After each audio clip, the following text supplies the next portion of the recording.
خطیب کے لیے گھڑی سامنے پکے دے اوپر ٹھیک ہے۔ پکے دے عشاء کتنے بجے؟ عشاء بھی 7:45 جماعت ہے 7:30۔ ابھی کیا ٹائم ہے؟ 35 منٹ آدھا گھنٹہ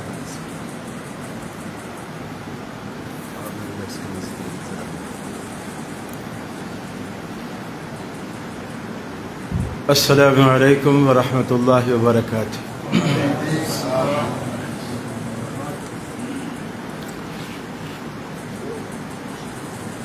الحمدللہ۔ یہ اگر سامنے والی لائٹ تھوڑی اوپر ہو سکتی ہو تو، چونکہ آپ لوگ آنکھیں تو خراب کرتے ہیں، علاج کے لیے پیسے نہیں دیتے تھے۔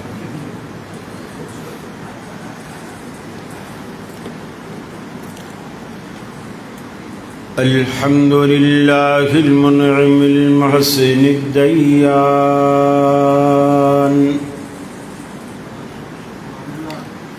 ذی الفضل والجود والإحسان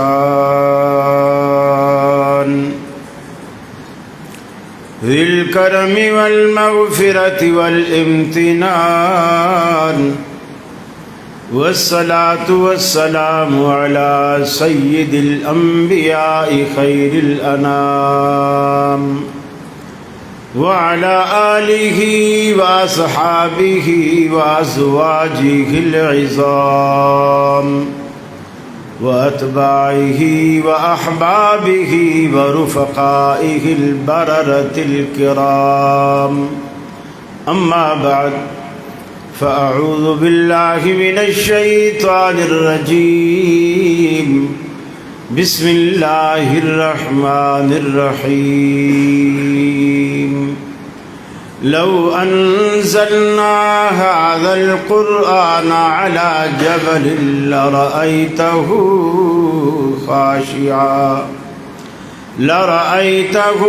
خاشعا متصدعا من خشية الله وتلك الأمثال نضربها للناس لعلهم يتفكرون۔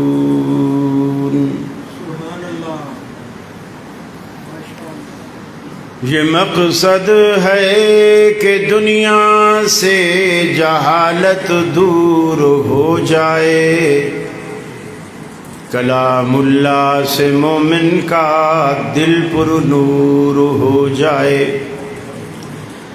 یا الہی جب تک کہ میرے جسم میں جان رہے، تجھ پہ صدقے تیرے محبوب پہ قربان رہے۔ میں رہوں یا نہ رہوں پر دل کی ہے یہ دعا، دین احمد اور عزت قرآن رہے۔ صدر مجلس ذی وقار محترم حافظ عابد الہی صاحب حافظہ اللہ، دیگر مشائخ، علماء، طلباء، خطباء، میرے گوجرانوالا کے اہل توحید، میرے مسلم بھائیوں، میری مسلم ماؤں، بہنوں، بیٹیوں، آج ہم محترم حافظ صاحب کی دعوت پر آپ کی اس مسجد میں، سلفیہ مسجد میں ہم جمع ہیں۔ میں نے اس مسجد کی زیارت آج پہلی مرتبہ کی ہے۔ آپ کی حاضری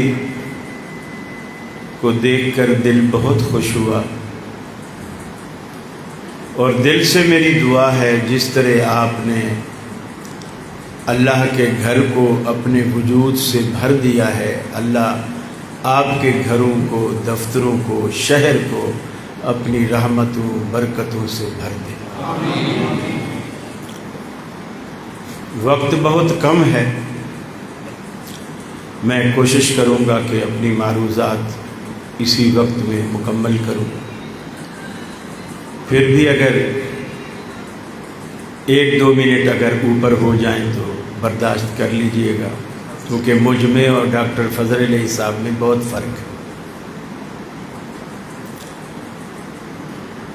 اللہ آپ کو جزائے خیر دے۔ ادارے کی غرض و غایت آپ تک پہنچائی گئی، سن کر بہت دل خوش ہوا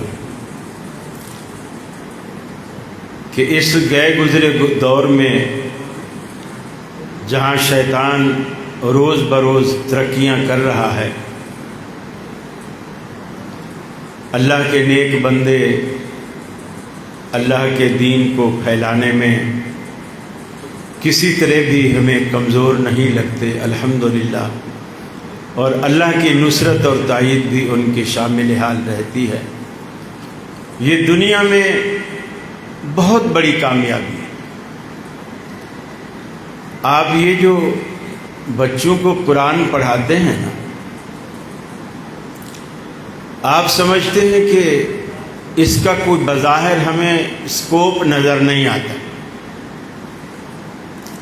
اسکول، کالج، یونیورسٹی اگر بچہ پڑھتا ہے تو بڑی اچھی جاب پہ لگ بھی جاتا ہے، کما بھی لیتا ہے۔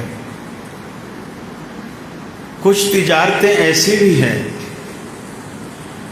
قرآن کہتا ہے کہ هل ادلکم علی تجارت تنجیکم من عذاب علیم۔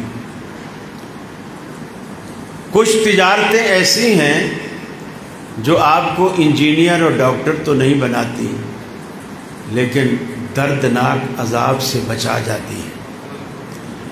اگر وہ تجارت آپ کرتے ہیں، جس طرح محترم حافظ صاحب اور ان کا میں سمجھتا ہوں پورا خاندان اسی کام میں لگا، بھتیجے کیا، بھانجے کیا، ہر طرح سے پورا خاندان اسی مشن میں۔ یہ علامہ صاحب پر اللہ رب العالمین کا کوئی خاص فضل اور کرم ہے کہ ان کے جانے کے بعد بھی ان کا باغ اسی طرح ہرا بھرا ہے، الحمدللہ، اور اسی طرح برگ و ثمر سے لدا ہوا ہے۔ ہم بھی اپنے پیچھے کوئی ایسی چیز چھوڑ جائیں، مرنا تو ہم سب نے ہے، لیکن ایسی چیز اپنے پیچھے چھوڑ جائیں، ہم مرے، ہمارا جنازہ ہمارا بیٹا، ہمارا پوتا، ہمارا نواسا وہ جنازہ پڑھا۔ یہ شرف کسی کسی کو حاصل ہوتا۔ میں اس لیے نہیں کہہ رہا کہ مولوی جنازہ نہ پڑھائیں، مولویوں کا تو کام ہے جنازے پڑھانا، پڑھاتے ہیں۔ 96 میں میرے والد صاحب فوت ہوئے،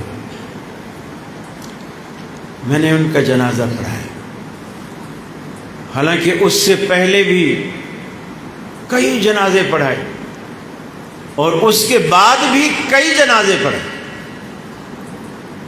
لیکن جو دل میں رقت مجھے والد صاحب کے جنازے میں پیدا ہوئی وہ کبھی کسی جنازے میں نہیں، کسی جنازے میں۔ اس لیے کہ اصل میں جب اپنا خون ہوتا ہے نا، مثال کے طور پر اللہ نہ کرے، اللہ نہ کرے، آپ میں سے کوئی شخص ہارٹ پیشنٹ ہو جائے اور دل کی اسے تکلیف ہو، اور آپ ہی کا بیٹا امریکہ سے دل کی سرجری کا ڈاکٹر بن کر پاکستان میں آیا، گوجرانوالا میں اس کا اپنا ہی کوئی کلینک،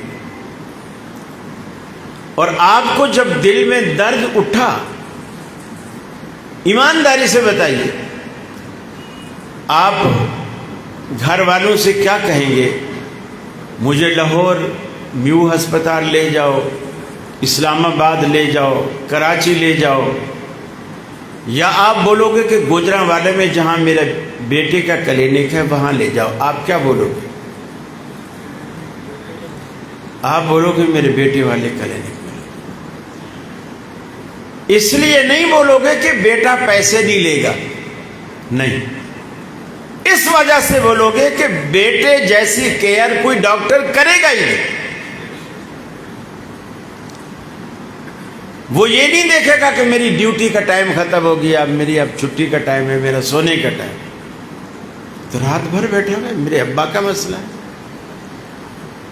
جو توجہ وہ آپ پہ دے گا دوسرا نہیں دے سکتا. یہی معاملہ جنازے کا ہے. جو دل سے دعائیں آپ کا بیٹا کرے گا کوئی دوسرا نہیں کر سکتا، کر ہی نہیں سکتا. اور وہ کب کرے گا؟ جب بچوں کو آپ اس لائن میں لائیں گے نا، صفوں پہ بٹھائیں گے، قرآن پڑھائیں گے، دعائیں سکھلائیں گے، نماز کا طریقہ بتائیں گے، تو وہ ایسا کرے گا. ہم دیکھتے ہیں دنیا کو. دیکھیے آپ جب کسی بڑے آدمی کی شادی میں آپ کو جانے کا اتفاق ہوا ہو، یہ کالے رنگ کی بڑی گاڑیاں جھنڈے والی وہ آ کے جب رکتی ہیں، ریڈ کلر کا ایک کارپیٹ بچھایا جاتا ہے اس کے گاڑی کے پاس سے لے کر اسٹیج تک. وہ صاحب اس گاڑی سے وہ اتنے کمزور ہوتے ہیں دروازہ بھی خود نہیں کھول سکتے، بیٹھے رہتے. ڈرائیور اترتا ہے، گاڑی کے آگے سے بھاگ کے آتا ہے، صاحب کا دروازہ کھولتا ہے، پھر ہاتھ سے ایسے اشارہ کرتا ہے، پھر صاحب باہر آتے ہیں اور اس کارپیٹ پہ چلتے چلتے چلتے وہ اسٹیج تک آتے ہیں. ہم لوگ دیکھتے ہیں اور ہم کہتے ہیں یار کیا شان ہے اس بندے کی، اس بندے کی کیا شان ہے، کس طرح مزے کر رہا ہے اور کس طرح کارپیٹ، اس کے جوتے کے تلوے کو مٹی بھی نہیں لگی، اتنا صاف ستھرا آیا ایسے ہی صاف ستھرا چلا. اب ذرا آنکھیں بند کر کے اس وقار کو بھی آپ نے دیکھا، کارپیٹ پہ چلا، اسٹیج تک پہنچا، آنکھیں بند کر کے اس وقار کا تصور بھی کریں، ان بچوں کے وقار کا تصور کریں.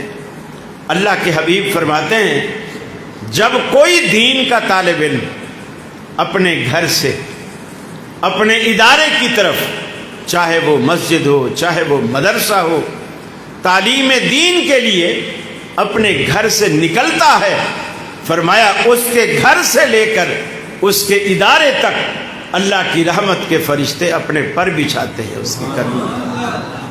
اس عزت کو بھی دیکھو اور اس عزت کو بھی، بہت فرق. لیکن اگر کوئی سمجھے تب، اگر کوئی سمجھے تب یہ چیزیں نظر آتی. یہ قرآن ہم نے اصل میں اس کی اہمیت کو سمجھا ہی نہیں.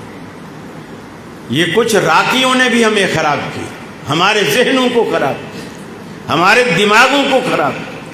ہم یہ سمجھنے پر مجبور ہو گئے کہ قرآن شاید بوتلوں میں تھو تھو تھو تھو کرنے کے لیے آئے.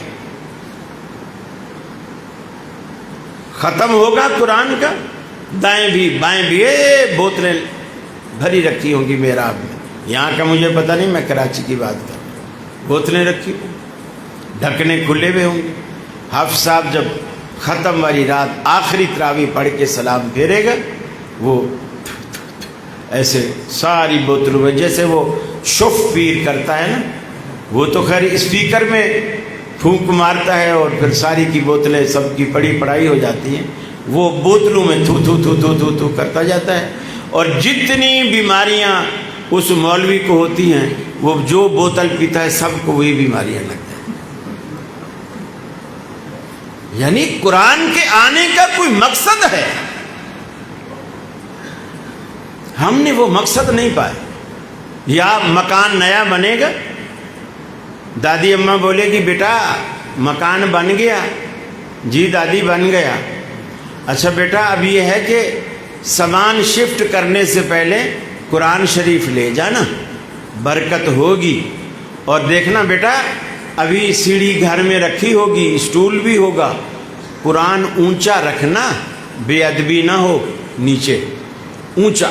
اب وہ تو ٹھیکیدار کی سیڑھی پڑی تھی، ہم نے لگا کے اوپر رکھ دی. اب گھر بن گیا، ٹھیکیدار اپنا سامان لے گیا، اب اس کو اٹھائے گا کون؟ ہم نے تو ادب سے اونچا رکھ دیا، اونچا رکھ دیا۔ یہ شیطان ہمیں پٹیاں پڑھاتا ہے، نیچے پیٹھ ہوگی، اوپر رکھ، اور اس کے ذہن میں ہوتا ہے اتنا اونچا رکھواؤ تاکہ زندگی بھر یہ قرآن کو چھو بھی نہ سکے، ہاتھ بھی نہ لگا سکے۔ فرمایا لو انزلنا هذا القرآن على جبل لرأيته خاشعا۔ اے دنیا والو، اس قرآن کی عظمت کو تم کیا جانو؟ اس قرآن پاک کو اگر ہم پہاڑوں پر اتارتے، پہاڑوں پر نازل کرتے، لَرَأَيْتَهُ خَاشِعًا مُتَصَدِّعًا۔ اے دیکھنے والے، تو اسے دیکھتا، من خشیت اللہ، اللہ کے ڈر سے وہ پہاڑ لرز جاتے، پھٹ جاتے، گر جاتے۔ اللہ کے قرآن کی عظمت کو پہاڑ بھی سمجھ رہا ہے کہ کتنا بھاری کتاب ہے، کتنی عظیم کتاب ہے۔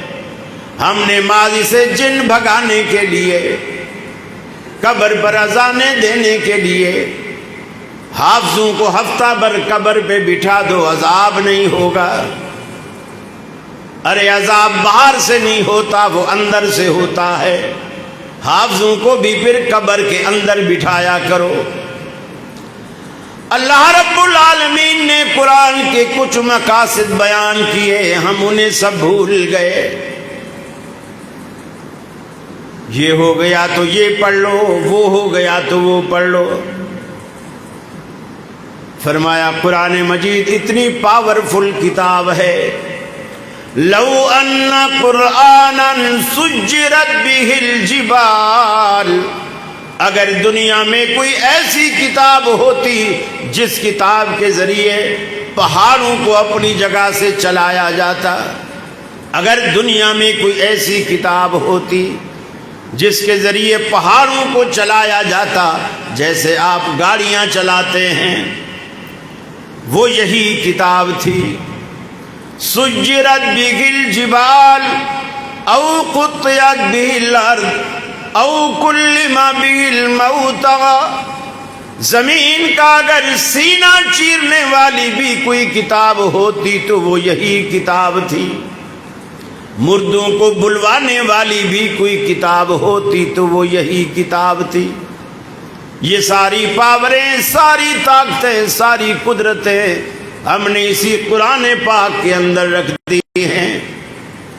اللہ کی طرف سے نازل ہونے والی تنزیل من رب العالمین، اللہ کی طرف سے نازل ہونے والی، جبریل امین کے ذریعے رب العالمین نے اسے اتارا، اللہ رب العالمین کے پیغمبر کے دل پر اتارا۔ اللہ رب العالمین نے اپنے پیغمبر کے سینے میں اسے محفوظ رکھا۔ صحابہ کرام نے سنا، انہوں نے اپنے سینے میں محفوظ رکھا۔ قیامت تک انشاءاللہ یہ سلسلہ اسی طرح جاری رہے گا۔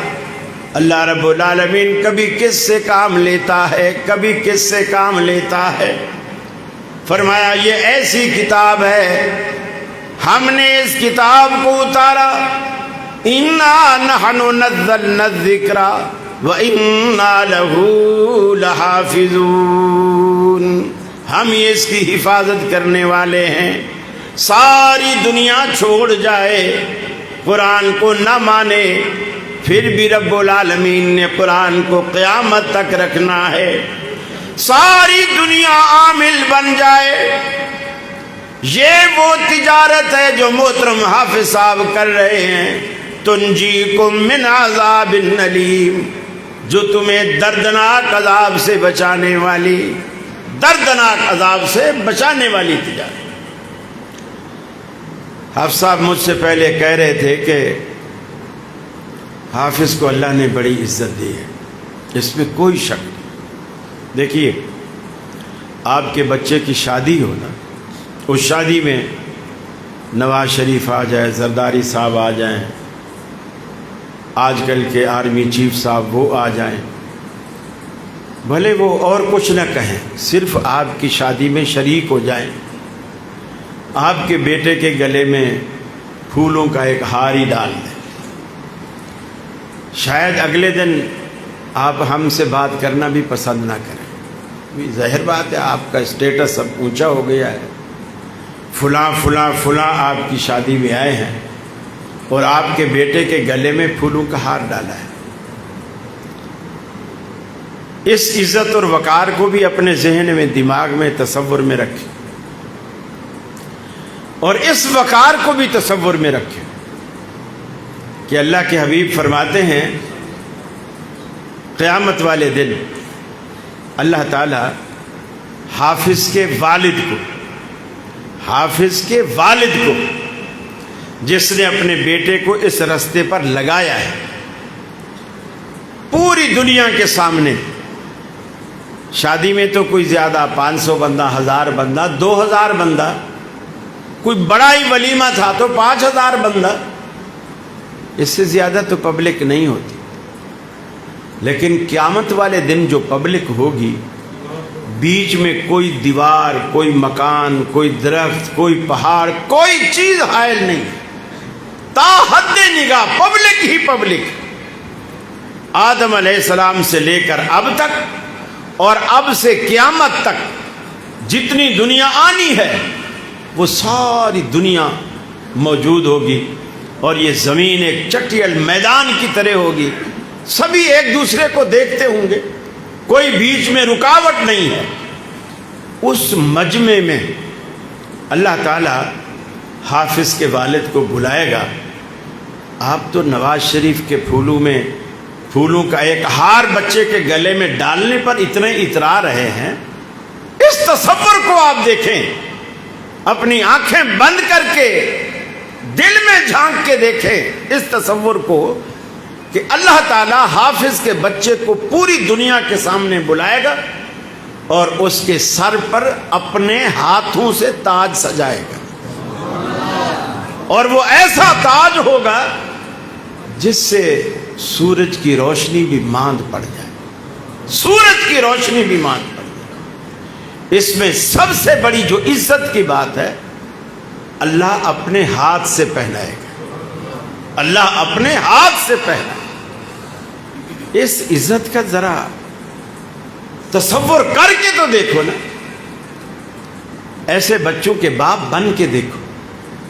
ہم جب مر جائیں گے نا، ہمارے پیچھے کوئی تو ہوگا جو رو رو کر اللہ کے آگے ہاتھ اٹھائے گا، کہے گا رب ارحمہما کما ربیانی صغیرا، اللہ ہمارے ماں باپ ہمارے بچپن میں جتنی مہربانی، شفقت، محبت، ہمیں کھانا نہیں آتا تھا کھانا سکھایا، چلنا نہیں آتا تھا انگلی پکڑ کے چلنا سکھایا، آج وہ تیرے پاس ہے اور وہ تیری رحمت کے محتاج ہے۔ اے اللہ، جس طرح انہوں نے دنیا میں مجھ پر مہربانی اور شفقت کی، اس سے بڑھ کر تو مہربانی اور شفقت ان کے ساتھ فرما۔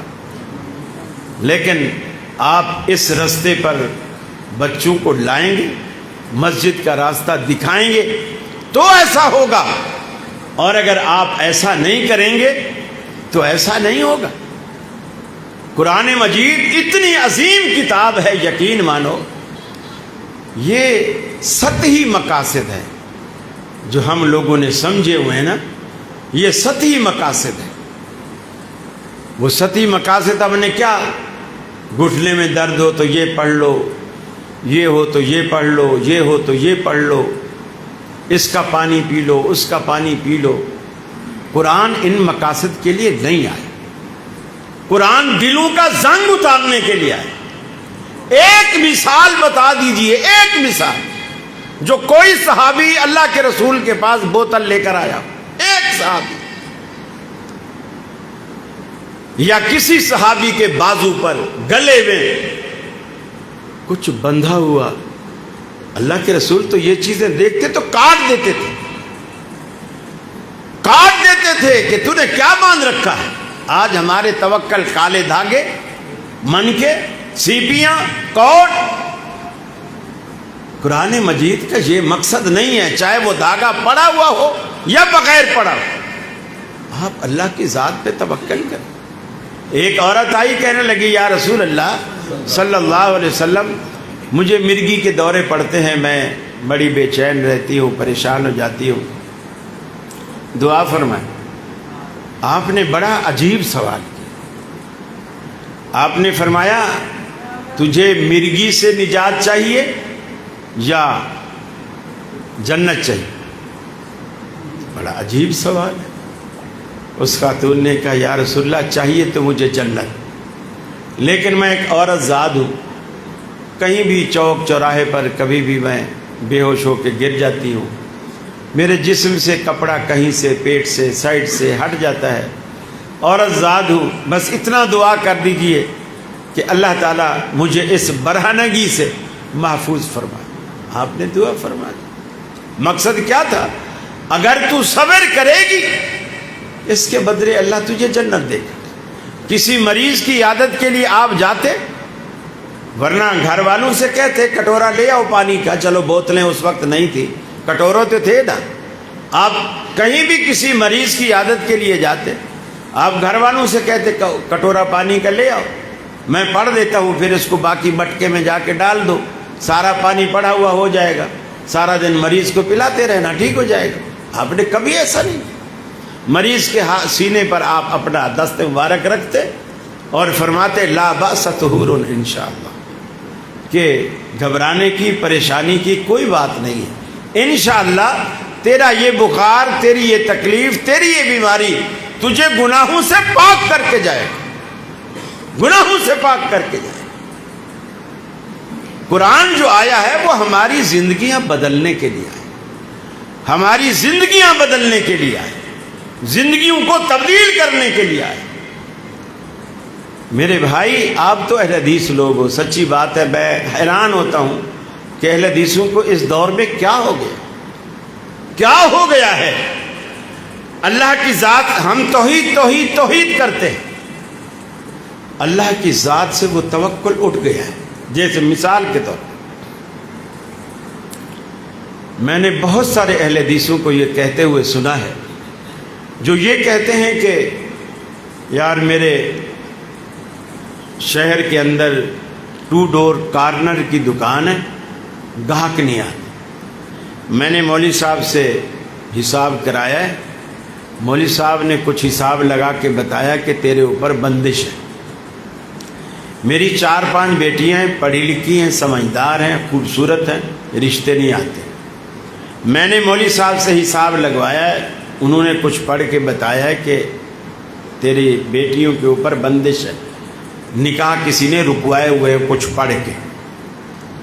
میرے 5-6 بیٹے ہیں، خوبصورت ہیں، نوجوان ہیں، پڑھے لکھے ہیں، نوکریاں نہیں لگتی۔ میں نے حساب کرایا، اس نے بتایا کہ بندش، یہ سارے کام یہ بندش کروائی کس نے ہے؟ مولوی نے، مولوی نے بندش کروائی۔ اب میں آپ سے پوچھتا ہوں، اب آپ کی توحید کدھر گئی؟ اللہ تعالیٰ کسی بندے کو، کسی بھی بندے کو جاب دلانا چاہے، دنیا کی کوئی طاقت اسے روک سکتی؟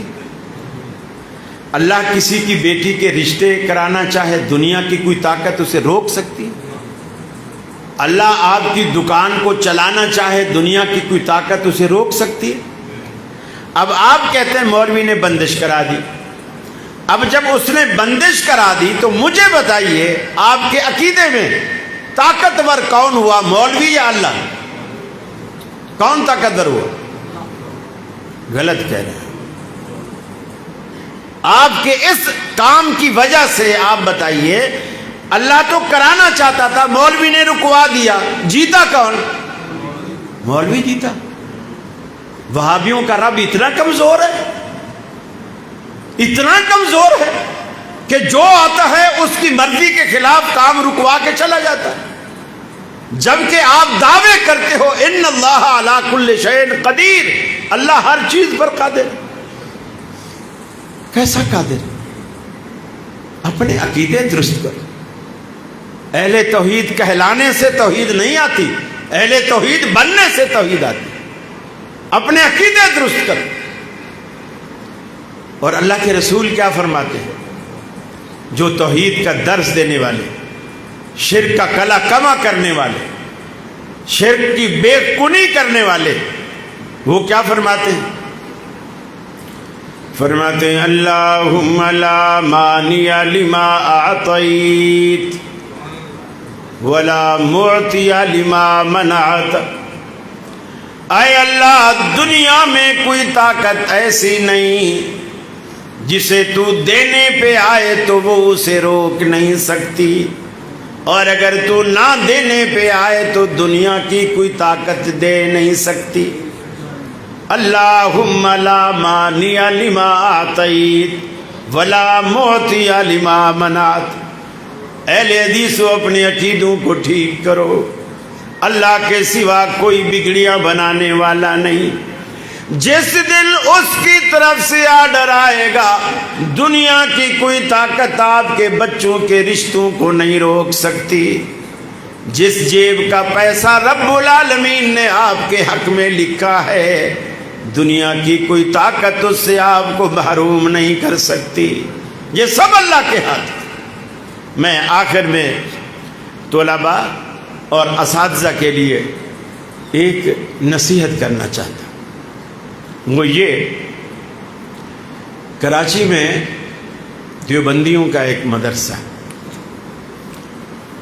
ایک پٹھان، اس کی اولاد نہیں ہوتی تھی. بڑی اللہ سے منتیں مانگ مانگ کے اس نے اولاد لی. ایک بیٹا اللہ نے دیا. اس نے کہا یا اللہ مجھے بیٹا دے، میں اسے سب سے پہلے حافظ بناؤں. وہ پٹھان بھی دیوبندی تھا. دیوبندی کے اس مدرسے میں لے گیا، بچے کو ڈالا. بچہ پڑھتا رہا، 3 سال پڑھا. 3 سال میں اس نے ایک پارا، اما پارا جسے آپ کہتے ہیں، آخری پارا، وہ یاد کیا.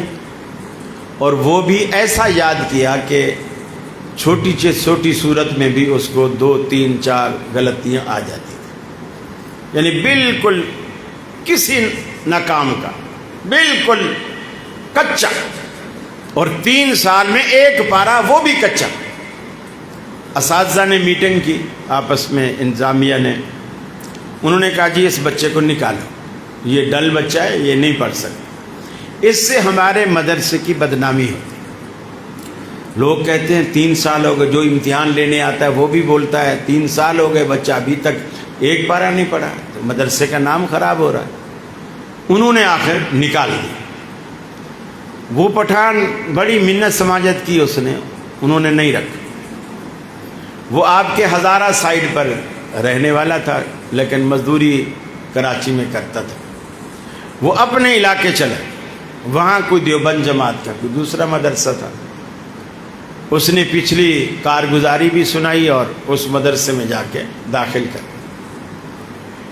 وہاں وہ بچہ 3 سال پڑھا. 3 سال میں اس نے پورا قرآن مجید حفظ کیا. اور ایسا حفظ کیا، حافظ کے لیے ایک آیت کے بعد اگلی آیت پڑھنا آسان ہوتا ہے، لیکن اس کو بولو الٹا پڑھ، یعنی اس آیت سے پہلی آیت کون سی ہے، اس سے پہلی آیت کون سی ہے، یہ مشکل ہوتا ہے. وہ بالکل ایسا قرآنی کمپیوٹر بن گیا، الٹا سنے سیدھا سنے. اور جس قرآن مجید پہ اس نے حفظ کیا ہے، آپ کوئی بھی آیت پڑھیں وہ بتائے گا میرے نسخے میں جس پہ میں نے حفظ کیا ہے فلاں نمبر صفحے پر یہ آیت، ہر چیز بتا. وہ پکا کر کے جب 3 سال بعد آیا، بچے کو کراچی لے آیا، اسی مدرسے میں جنہوں نے اس کو نکالا تھا. ان کو کہا جی میرے بیٹے کو جس کو تم نے یہ کہہ کر نکالا تھا کہ ہمارے مدرسے کی بدنامی کا باعث بن رہا ہے، یہ ڈل بچہ ہے، نہیں پڑھ سکتا، اس سے آپ امتحان لو. اب حافظوں کو پتہ ہوتا ہے کہ متشابہ کہاں کہاں ہیں، وہ سن رہے ہیں.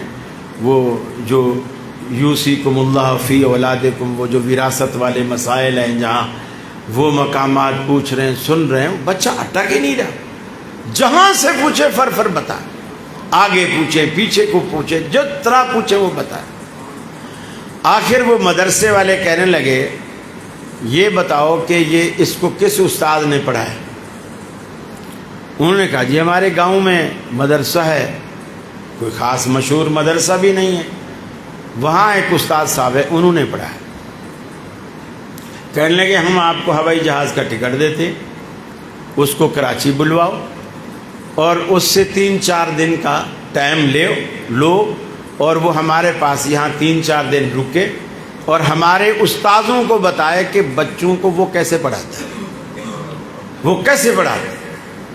وہ آ گیا، وہاں جب مدرسے میں آیا تو انہوں نے پوچھا جی کیسے پڑھاتے ہو؟ تو اس نے وہی طریقہ بتایا جو وہ خود بچوں کو پڑھانے میں استعمال کر رہے تھے۔ جی صبح میں یہ سبق سنتا ہوں، پھر اس کے بعد ظہر کے بعد منزل سنتا ہوں، پھر اس کے بعد عصر کو وقفہ دیتا ہوں، پھر مغرب کے بعد ان کو نئے سبق دے دیتا ہوں اور نئے سبق کو یہ دہراتے ہیں، دہرا کے یہ سو جاتے ہیں۔ تو انہوں نے کہا ہم بھی ایسے ہی پڑھاتے ہیں، یہ تو کوئی کمال والی بات نہیں، ہم بھی ایسے ہی پڑھاتے ہیں۔ جب انہوں نے ضد کی کہ نہیں وہ خاص بات بتا جو ہم نہیں کرتے، پھر اس نے بتائی کہ اصل بات یہ ہے، مغرب کو جب میں عشاء کے بعد بچوں کو سبق دے دیتا ہوں اور یہ کچھ دہرا بھی دیتے ہیں، پھر ان کو جو سونے کا ٹائم ملتا ہے بچے اپنے اپنے کمروں میں سونے چلے جاتے ہیں اور میں وضو کرتا ہوں، مصلی بچھاتا ہوں، اللہ کے حضور 2 نفل پڑھتا ہوں اور اللہ کے آگے رونا شروع کر دیتا ہوں کہ یا اللہ میرے بس میں اتنا تھا جو میں نے کر دیا ہے، ان کے دل و دماغ میں بٹھانا میرے بس میں نہیں ہے۔ فرمایا کہ بچے سوتے رہتے ہیں، میں روتا رہتا ہوں۔ صبح جب بچے اٹھتے ہیں ایک ایک سے سبق سنتا ہوں، کسی کو بھی اٹکن دے جاتی، سب کو سبق یاد ہے۔ تو سارا کچھ بچوں پہ نہ چھوڑیں، کچھ استاد اپنے اوپر بھی چھوڑیں اور گھر والے بھی۔ بچے آپ کی دعاؤں کے محتاج، آپ اپنے بچوں کو دعاؤں سے نوازیں اور کبھی کسی ٹائم بھی بد دعا کے الفاظ اولاد کے لیے نہ نکالیں۔ کوئی بھی وقت قبولیت کا ہوتا ہے اور اللہ اسی وقت قبول کر لیتا ہے، پھر آپ ساری زندگی پچھتاتے رہتے ہیں کہ میں نے تو بس ایسے کہہ دیا تھا، وہ سچ ثابت ہو گیا۔ ماں باپ بچے کو گھر میں دین کا ماحول مہیا کریں۔ ہمارے بچے کیوں نہیں پنپ پاتے؟ اس کی وجہ یہ ہے ایک بچہ حافظ ہے، باقی حافظ نہیں۔ اب وہ حافظ بچے کو صبح سبق سنانا ہے، سبکی سنانے، منزل بھی سنانی ہے۔ اب وہ گھر میں پڑھنے بیٹھا ہے اور باقی جتنے بچے ہیں گھر میں، اس کے بھائی ہیں، اس کی بہنیں ہیں، حتیٰ کہ ابا ہے، اماں ہے، وہ ٹی وی کھول کے ڈرامہ دیکھیں۔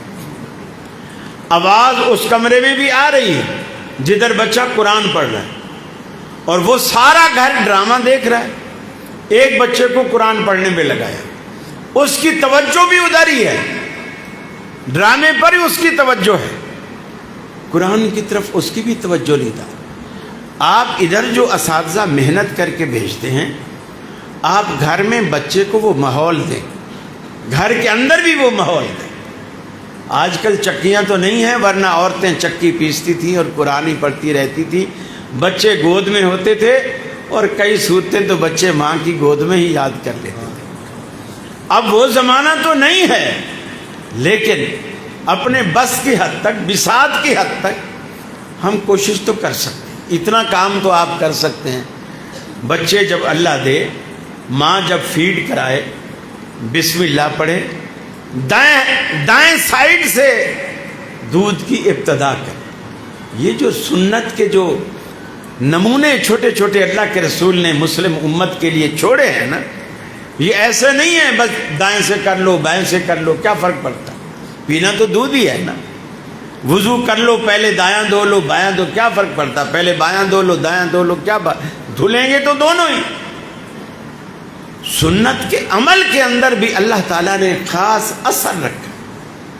جب آپ اس کام کو سنت کے مطابق کرتے ہیں اس کام کے اندر نکھار آتا ہے، اللہ کی رحمتیں آپ پر برستی ہیں۔ مجھے بہت خوشی ہوئی ماشاءاللہ، یہ 7واں یہ سینٹر کھولا گیا قرآن مجید کا، اور سنا ہے کہ 13 کلاسز ہیں، مختلف سینٹروں میں مختلف کلاسز ہیں، اور کافی تعداد میں بچے الحمدللہ یہاں آ چکے ہیں۔ پھر یہاں انتظام بھی ہے، آپ کو ہر طرح سے سہولت بھی دیتے ہیں، اسکول کی بھی سہولت دیتے ہیں، یونیفارم بھی ہے، بچوں کی ہر ضرورت یہاں پوری ہوتی ہے۔ حالانکہ آپ ویسے بھی گجرانوالہ والے کوئی چیڑے کھانے والے یہ اتنے غریب نہیں ہوتے ہیں، ماشاءاللہ آپ سب کچھ کر سکتے ہیں۔ آپ بھی اس طرح ان سے تعاون لے کر اپنے علاقے میں بھی کوئی ادارہ بنا سکتے ہیں ان کی سرپرستی میں، کہ جی خرچہ ہم کریں گے اور اس کی کمان آپ سنبھالیں، سارا کچھ آپ سنبھالیں، انتظام، چونکہ آپ کو یہ کام کرنا آتا ہے، ہمیں نہیں آتا، اور جس کا جو کام ہوتا ہے وہ اسی کے کرنے سے ہی صحیح معنوں میں وہ ثمرتا اور بنتا ہے۔ تو آپ ایسا کام کریں، اپنے پیچھے اگر 4-5 بچے اللہ نے دیے ہیں تو کم از کم 2 بچے تو آپ اللہ کے قرآن کے لیے وقف کریں۔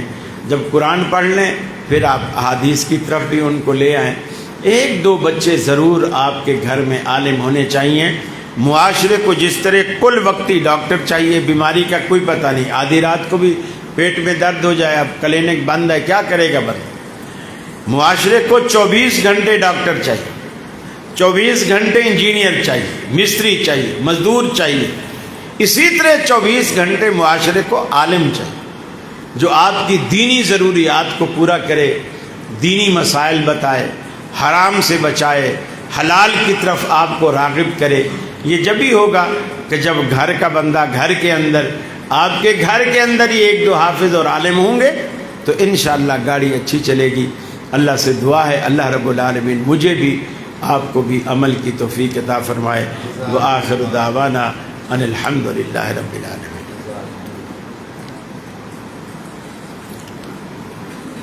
یہ نماز کا ٹائم باقی ہے ابھی؟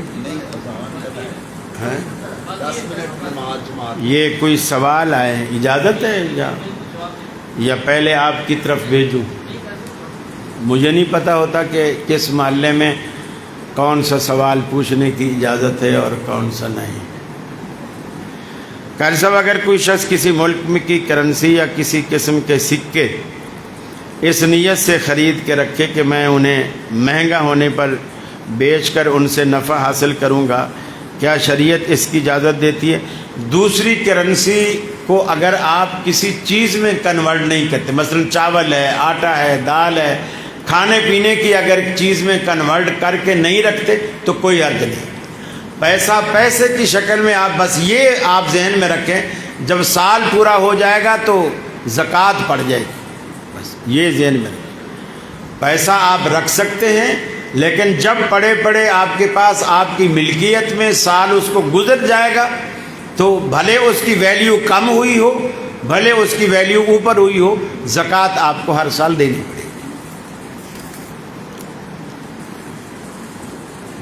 جامع ریاض الجنہ میں ناصر خان اہل حدیث خطبہ جمعہ ارشاد ہوا، یہ کوئی اعلان ہے، آپ کر دیجئے گا بات۔ اذان پڑھو جی۔ بس جی آپ صاحب، اللہ آپ کو سلام۔